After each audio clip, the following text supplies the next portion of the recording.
ನಮಸ್ಕಾರ. ನೀವು ನೋಡ್ತಾ ಇದ್ದೀರಾ ಸತ್ಯ ಕನೆಕ್ಷನ್ ಡಿಜಿಟಲ್. ನಾನು ಕೃಷ್ಣ.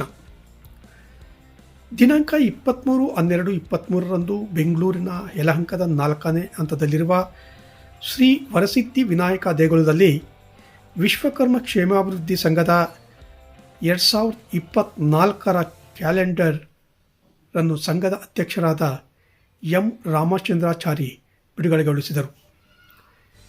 ಈ ಸಂದರ್ಭದಲ್ಲಿ ಸಂಘದ ಉಪಾಧ್ಯಕ್ಷರಾದ ಉಮೇಶ್, ಕಾರ್ಯಾಧ್ಯಕ್ಷರಾದ ಮುರಳಿ, ಸಂಘಟನಾ ಕಾರ್ಯದರ್ಶಿಗಳಾದ ವಿ ಪ್ರಮೋದ್ ಕುಮಾರ್, ಸಂಘಟನಾ ಕಾರ್ಯದರ್ಶಿ ಸಮಿತಿ ಸದಸ್ಯರಾದ ಜಕಣಾಚಾರಿ, ಮುಖಂಡರಾದ ಶಂಕರಾಚಾರ್ಯ, ಗುರೂಜಿ ಮಹಾಮುನಿ, ಪಿ ಎಸ್ ಶಿವಶಂಕರ್, ಚಂದ್ರಶೇಖರಾಚಾರ್, ಬಯ್ಯಣ್ಣಾಚಾರ್, ಶಿವ್ ಆಚಾರ್, ಲೋಹಶಿಲ್ಪಿಗಳು ಹಾಗೂ ಸಂಘದ ಪದಾಧಿಕಾರಿಗಳು, ಕುಲಬಾಂಧವರು ಮತ್ತಿತರರು ಈ ಕಾರ್ಯಕ್ರಮದಲ್ಲಿ ಉಪಸ್ಥಿತರಿದ್ದರು.